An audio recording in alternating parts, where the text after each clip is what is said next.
Amy, welcome to the show. How are you? I'm great. Thank you so much for having me. Looking forward for our episode and our chat today. We have plenty of things to unpack. I mean, you've done so much, both on the venture side, on the brand side. Maybe just for our listeners, if you give just a quick overview of who you are and about your background. Sure, happy to. So, I am a marketer who's been in the e-commerce space for over 16 years now. I got my MBA deliberately to work on big consumer brands and luckily wound up doing just that. I started as a CPG marketer and transitioned to digital and e-commerce in 2006. So, in many ways, I got in on the early side of e-commerce, Hmm. but I ran e-commerce for big brands. I did some of Playtex Bra's first forays into digital. Ran a business called One Haynes Place. Ran Haynes.com. Ran Nautica.com. And I was the person that launched the very first site for Wrangler jeans back in '09. Wow. Did a bit of stuff in the luxury space. I had my own e-commerce and digital marketing consulting business for 5 years that was very successful. Estee Lauder became my biggest client during that time, and they would place me on various brands. I wound up working for MAC Cosmetics, and they brought me on as a permanent employee in 2019 and spent 4+ years there running global e-commerce for MAC Cosmetics. Uh, Wound up about a year ago joining a private equity company on their operating platform, leading digital and e-commerce. And now I'm between chapters, so looking for my next opportunity and doing a little consulting for some close friends and family. And that's a little about my background. Yeah. Amazing. So you've done a lot, obviously. What do you think is your secret sauce? I mean, what makes you so passionate about the industry? Why do you think you've been successful? So I would say one of the secret sauce, and this is something that I hire for, is a passion for things digital and for how digital works.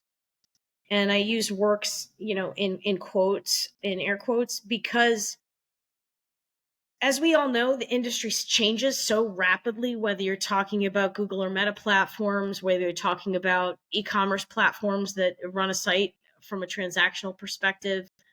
When you talk about the technology that is required to get all those pieces and parts working for a business, it all changes very, very quickly.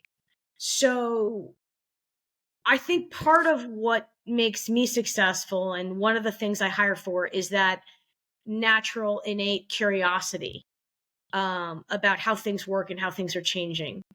And that's important because you have to be naturally inclined to be a constant learner. Otherwise, one of two things happen, or both. You get very tired and burnt out by the Hmm. constant change. Because I find anyone in this business is really not doing the exact same job every 6 to 9 to 12 months. It's a different job. You're working on different things. So folks that don't naturally have that level of curiosity and adaptability, or they're going to feel burnt out. Hmm. And the people that rise to the top in this business are those that are constantly curious about what the latest is, either from a consumer behavior or technology perspective, or both, because those two are always married together in some fashion. So, you have a long day, everyone works a long day, whether any particular day is 8, 10, 12-hour day, 14-hour day, whatever it winds up being. You need the people that at the end of the day, when they finally relax, are looking at their phones and are still intellectually curious about, oh, this is a weird ad format I've never seen before on TikTok, right? That sort of thing. So that's something that I think helps me be successful, and it is something that I look for in as I hire and build teams in this profession. Yeah, so I think one major theme is obviously the curiosity, right? But also the will and the ability to work hard and put whatever is Yes, required to do the job. yes, I just naturally. read I just read the latest report from Forbes, and according to their research, I mean employees who are switching work like every 2 years, at the end of their career, they're going to probably end up with the double income, like a cumulative double income, than people who are staying in the same company for more than 2 years. Yes, Some may say it's even more. Look, a same company can give you a feeling that you are switching companies every day, like every 2 years, if you have been promoted and if you know interested to join different teams or being promoted with more responsibilities. But that curiosity obviously is something that is common and needs to be like at the core of any professional career. And definitely, this is what I hear also from all my guests. This common theme of curiosity, and that specifically that e-commerce business and industry is like the amount of changes that are happening on every year is like really overwhelming. So it's really great, right, from one side, but it really requires us to be these continuous learners and educate ourselves on an ongoing basis, which I think is fun and great thing to do. And so yeah, so thank you for sharing this.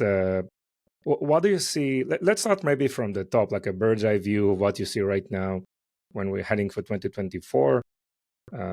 What do you see happening in the industry? Yeah, so it's really interesting. So I focus a lot on obviously direct to consumer, and most of my career has been with consumer brands. So one of the things that I'm seeing that's very interesting is that companies are or have shifted to profitability instead of acquisition and top line growth. Hmm. And the interesting thing is it's across categories. Um, and the other interesting thing is at the same time, some of these same companies are already showing record profitability. Um, so it makes you wonder, what is the end game? What is the goal? Because in many cases, at least speaking mostly for the US at this point, the pressure of inflation um, is felt by consumers everywhere and is leading to them um, not necessarily, I wouldn't call it belt tightening, but both consumers and companies being more conservative about their spending than they were certainly during and pre-pandemic. And I think this is, not news to many of us and many of the listeners out there. Hmm. But I think it is interesting from the perspective of, what do you do as a brand, as a company, to then out deliver your competitors in terms of value to your consumer base, your customer base, if you're B2B, because that is probably where the rubber meets the road in terms of success. Because everyone, companies, individuals are evaluating their purchase decisions based on value. And there is this natural tension where companies are trying to make cuts in the right places so that they're still delivering the value, but also driving more and more profit year on year. So it's a really interesting time as a result. What I think this means for professionals like myself in the industry is, and I've talked about this for at least a year, there's a natural shift from focus on acquisition tactics to retention and loyalty type tactics. Hmm. And this has been the case for at least 2 to 3 years, where there's been an increased focus on loyalty programs and how to drive loyalty and LTV. So that's not new information, but there are a lot of new tactics that rely on, and they're not new tactics, they're just smarter tactics, like I should say, that rely on understanding human behavior and psychology as a driver. Things like urgency, things like value in terms of number of usage or durability, that companies and brands can talk about in terms of their offering, that will resonate more now than they have in years during and pre-pandemic, I think. So it's very much a story of, how do you differentiate yourself as a brand and as a business going out there in a competitive environment. And I think for many winning brands and companies, it's because they're delivering value and talking about value in a way that is compelling, resonant, and actually true. Their consumers are actually seeing that value when they purchase. Yes, I mean, during the pandemic, everything worked, right? You could have extended product line, extended market reach. Acquisition was very, I don't know, less costly or more effective or efficient, let's say. But now it doesn't work. But we see that, comms are improving. We see balance sheets are improving. Profitability parameters are increasing lately, and definitely brands are thinking, as you said, right? What's our unique differentiators? What's our value? What story we bring to the market? So they make them think how to improve parameters across the board, back end and front end. So how do they do that? I mean, what exactly is happening, in real time that brands are doing actually to improve their performances and parameters? Yeah, so I think there's a couple things making it actually harder. Like we had the supply chain problems, Hmm. you know, Yeah. mostly in 21 and 22. We had inflation and price increases across the board that unfortunately some of those price increases are still happening, like in grocery. Um, these things making the trouble of a crowded marketplace in terms of growth and profitability, making it harder. So one of the things that I do as a matter of uh, best practices is get a very good understanding of my competitive set and what are they saying about themselves in the marketplace. Hmm. um, what are they saying about themselves in their ads and to whom, right? Because there is white space in terms of what different consumer targets different brands or products have. And if you can understand not only where your competitors are targeting and who is successful and who is not, um, that's where I think there are gains to be had in terms of, okay, we have this positioning and we just need to shift it a little bit to either be more resonant with our target or fill some white space, even if that white space is, say, at a price point or a particular product line or category versus from a consumer segment or cohort perspective. So these are some of the things that are best practices that I think get easily forgotten when there is internal difficulties like supply chain issues, Hmm. and things that make you focused internally. It's very easy to lose sight of the external marketplace view.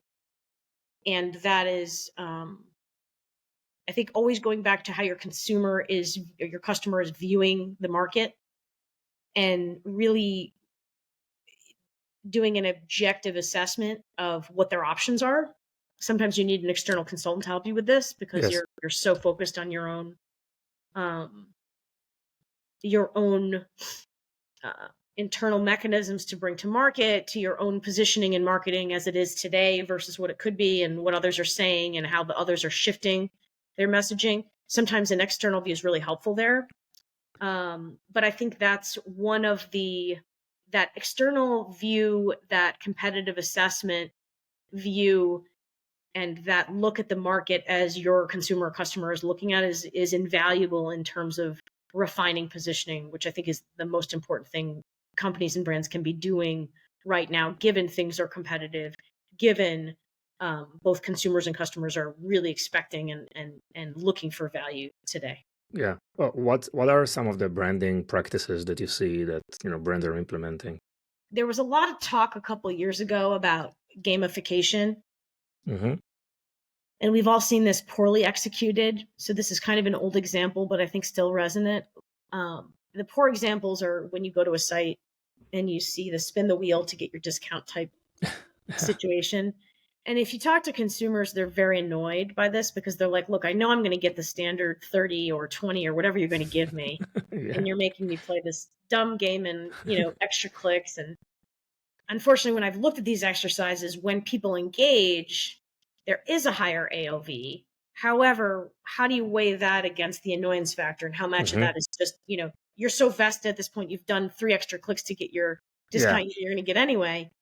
Um, Or is it self-selection where the people that are willing to play this silly game are going to have a higher AOV anyway, right? So obviously I'm in the camp of not playing the silly game. But my point is to say there are very good examples of gamification that relate to loyalty. And I love to talk about Starbucks loyalty program Mm-hmm. because they have all of these fun ways that are engaging and drive that level of consistent activity month over month, day over day, that do drive loyalty with the brand and drive incremental purchases. So I think that's probably the best example that comes to mind, where a company or brand is doing what I'm talking about in terms of leveraging what is existing psychology, because you're going in, you're saying, well, what's the game? How am I going to get extra value? Right. Yeah. Because it does come down to value at the end of the day. That's the real motivator. How are you able to drive that behavior and give a minimal amount of discount at the same time? And I think Yes. Starbucks does a really good job of that.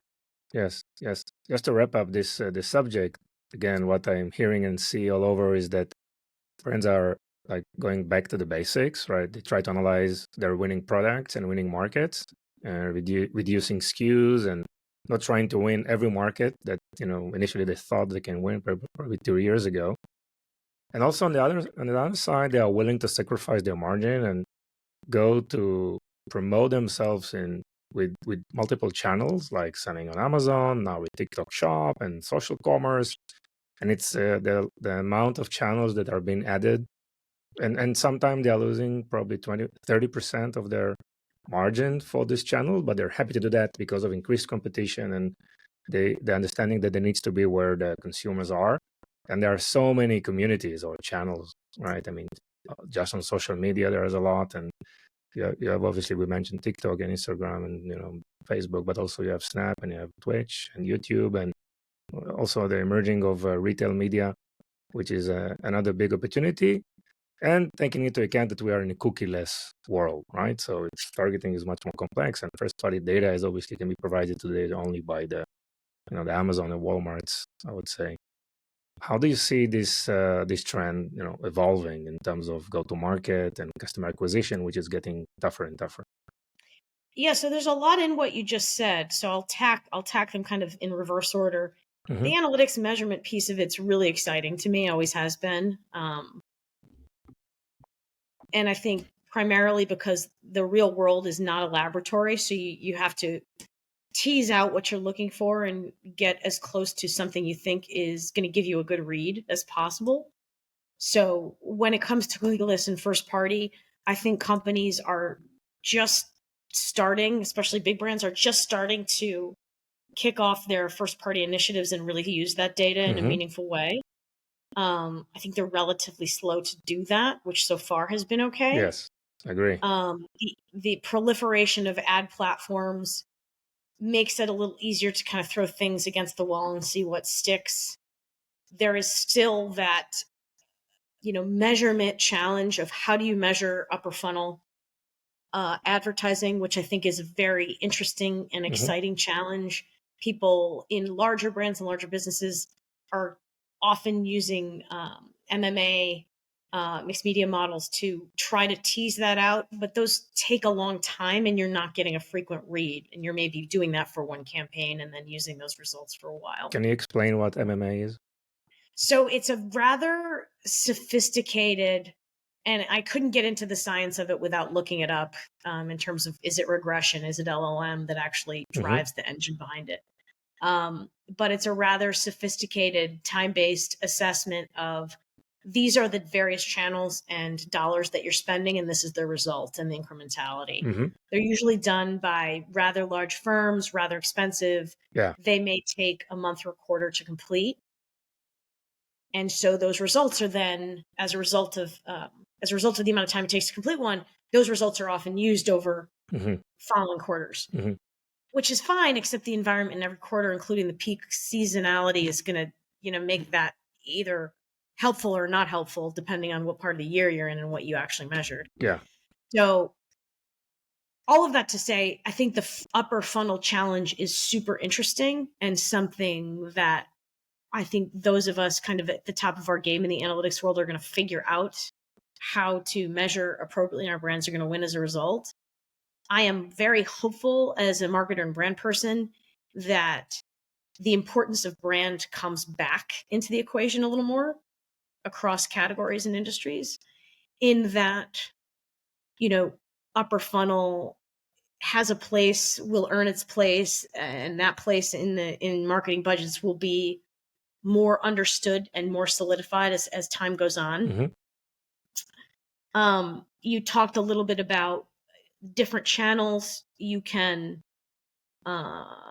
advertise on and offer your product on. As far as advertising, back to basics, you can advertise anywhere. The key question folks should be asking themselves is, where is my target spending their time?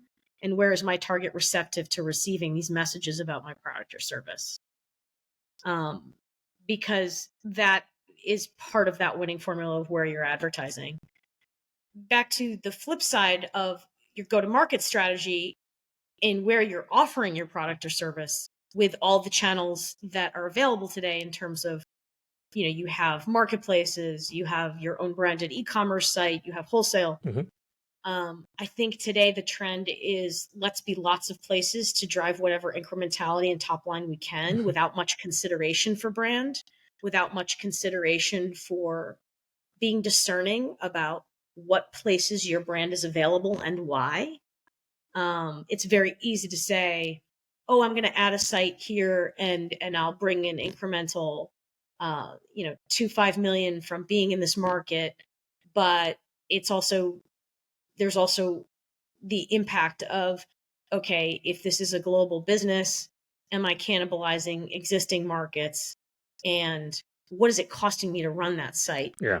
Total cost of ownership over time. Is it a smart business decision, looking beyond the immediate top line gain that you may have?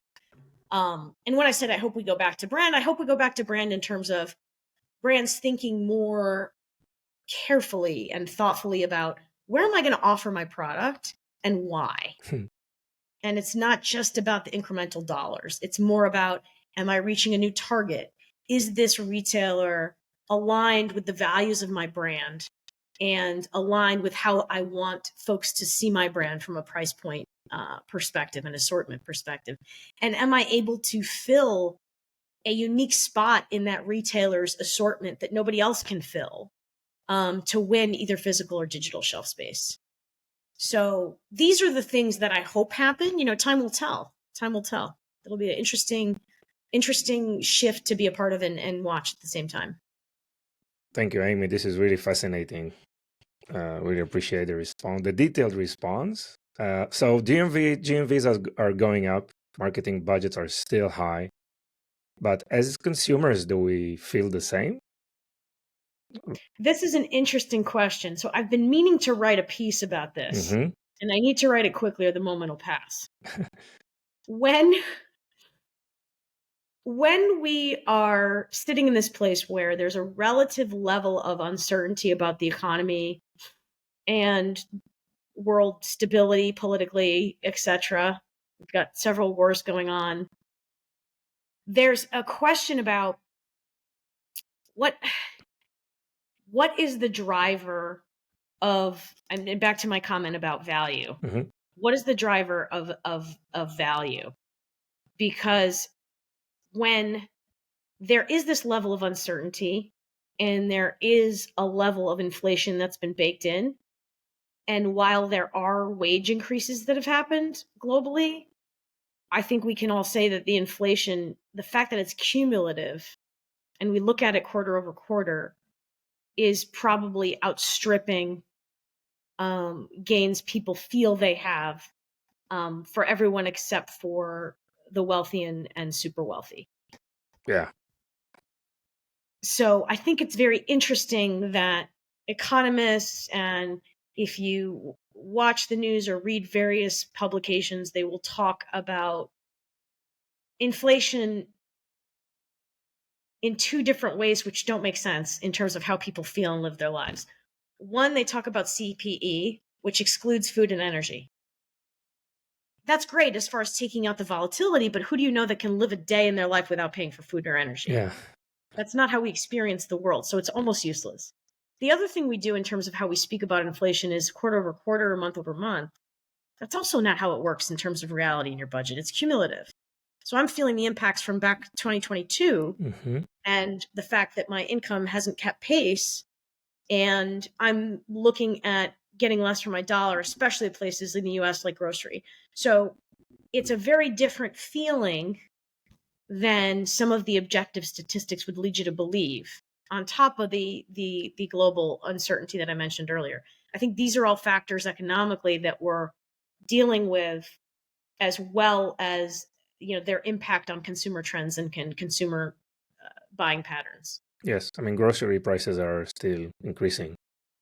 It's not stopping, right? And it's all over the place, not just in the US, but in other parts of the world as well, for obviously many, many reasons. But yeah, this is an area that definitely need to be in close outlook, see what happens. And maybe this point may be a transition to ask you. I mean, you also have the private equity experience as well. So how private equity firms they are evaluating opportunities? It's a very interesting business that I hadn't been exposed to before my last role, in that they're in the business of buying businesses and essentially flipping them. And so they're looking for a business that they can improve and improve over a specific time horizon for a specific variable on profit. So they may look for 6x or 8x or 10x on profit that they can see versus the valuation. And then in their hold period, they'll look to 2 or 3x the profitability of the business. So they want to be able to see very clearly that the return is there, because they have investors who've given them funds to put in a fund and they're expecting a return. Now, in that fund, there's a variety of different businesses, but they don't want to have anywhere in that mix a loser or number of losers. So very often the deal teams are looking for the most certain bet they can make. And as somebody who's part of due diligence is frequently the variety of complexities that you look at a business in a marketplace, there's not a lot of certain bets out there. And with high interest rates, the deal flow across private equity is not rapid by any extent. Yeah. But they are looking for a very clear upside over a specific target. So if you're a founder or a company looking for private equity investment, I think the clearest story that you can tell is one where this is the opportunity, but there is not only is the opportunity there and huge, but there is a clear and certain path to that.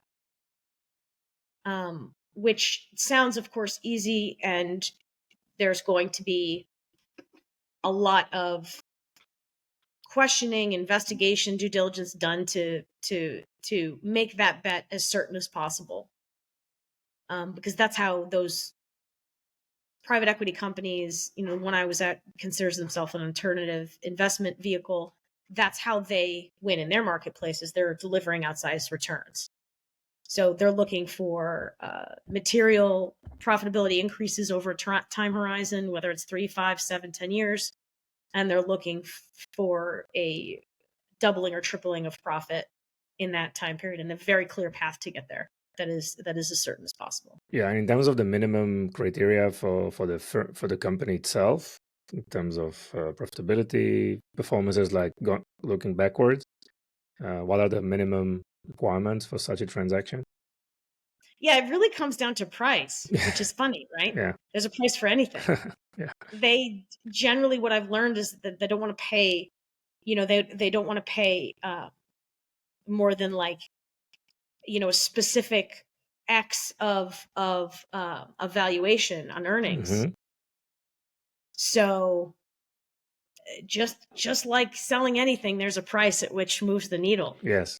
So it behooves the players in those spaces to find out it's very easy to believe your own story in terms of this is the time to sell my business. I see the trajectory going up. I see it as a certain bet from my perspective. The private equity company is going to be saying, well, I can pay a certain price for that, but not more. So I think Yeah. it's important for founders not to get too enamored with their own business and recognize that there's a price at which it's not a value for a private equity company in terms of investing in their fund and getting the return they need to get. Yeah, sure. Amy, what are some of the success stories that you're proud of in your Oh career? gosh. So I'm proud of, I'll mention one that's more of like a hard skill versus a soft skill proud moment. So hard skill, I'm proud of being the only brand at VF Corp to launch a brand site on time and on budget. And that was when I launched Wrangler Jeans. We launched in summer of 2009. And I found out after the fact from one of the presidents that Wrangler Jeans was the only brand that launched on budget and on time. And I remember thinking when I got the news, like, oh, wow, that's super cool. I didn't realize that there's like 11 brands and, my brand was the only one and I was the clear lead on that. I was the first e-commerce hire for Wrangler Jeans. And then I remember thinking, well, I didn't realize there was any other option than to be on time and budget, right? Because on my, how I operate, some things are on the menu and some things are off the menu. And being over budget or being late was not on the menu to me at any point in that build. So I'm super proud of that from hard skills perspective. On the softer side, I would say when I left MAC Cosmetics to join the PE firm for that opportunity, I was pleased, proud, surprised by the number of people across the organization at all levels who said, you were great to work with. I'm going to miss you. You did great things here. Because of course, you try not to make enemies everywhere you go. But if I was trying to win a popularity contest, I wouldn't have been as effective and have the track record that I have either. So, maybe this is a matter of kind of learning influencing skills that are effective and don't ruffle feathers or make people laugh as they're heading out of a meeting, and leave everyone with a good feeling. I think it was a Maya Angelou quote that said something like, people won't remember what you say, but they'll remember how you made them feel. And so the fact that I left everyone that I worked with at Mac, positive feelings in my wake, I was surprised and very proud of that. I had teams followed me before, which is a big testament to managerial skills and leadership, because we've all had that boss or manager we would absolutely never work for again in a million years. So I've been proud of that before, but this was the first time kind of it happened across levels where people were going out of their way to verbalize that to me as I was announcing my departure. Wow, very, very, very nice. I mean, people want to work with people, right? This is like the foundation of any relationship, and everything starts from there, right? Yeah, and I'm learning it's really mostly about relationships. You're going to work with people that you want to work with. Yes. And that's just as important, sometimes even more important than the results. The results absolutely do matter, but sometimes when you have choices, you're willing to make some concessions to have a positive experience and feel good. Yes. So that's been an important learning over my course of my career, and maybe we'll see something that I've gotten better at. And it's only the beginning, Amy. Let's hope. Let's hope. Of course. Let's hope. Of course. Hey, I'm really proud of us. It's been like 35 minutes now, and we didn't mention the word AI, right? So, whoo! Well done. Well done. Yes, it's hard not to these days. I keep thinking that, and this is a terrible business idea, but I want to have a t-shirt company just so I can come up with the sayings. Yeah. One of them would be, talk to me about anything except AI, because everyone's just almost, as enamored as they may be with the technology, they're also sick of hearing about it, which is a really funny place to be, but I think we can all relate to that. So hey, that's an official testament that this podcast is not operated by a bot, right? So we are real people here. That's right. Yeah. Okay, great. Amy, this is the fun fact. part of the podcast. I know you have a lot of fun facts. Please share with us some few. Yeah, so I'll share this, something about myself. So, everybody has hobbies and things they really have a passion for, they do for fun. So I'm an equestrian. I ride horses. I've competed and I still ride on weekends when I can get out of the city. Uh, and so you would think that somebody who rides horses would not be afraid of heights, but I'll tell you the story about how I found out I was afraid of heights. I was volunteering for Habitat for Humanity excursion that was part of one of my corporate jobs at Haynes, and we were building a house. And one of the teams that I happened to be on was building the roof. And I realized I was terrified of heights when I was the last person up the ladder and the very first person down the Yeah. ladder. And the entire time I was up there, I was extremely uncomfortable. Skin crawling and not understanding why I was at such a heightened state of anxiety. Wow.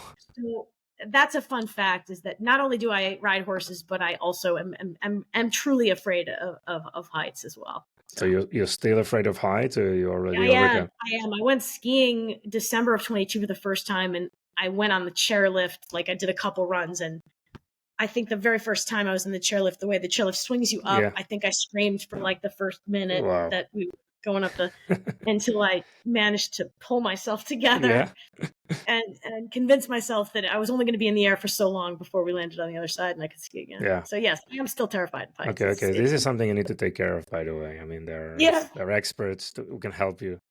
Yes, absolutely. Sure. Absolutely. So again, thank you for sharing. Amy, My anything pleasure. else you want to share? No, I mean, to everybody out there, having a tough day, just keep going. Sure.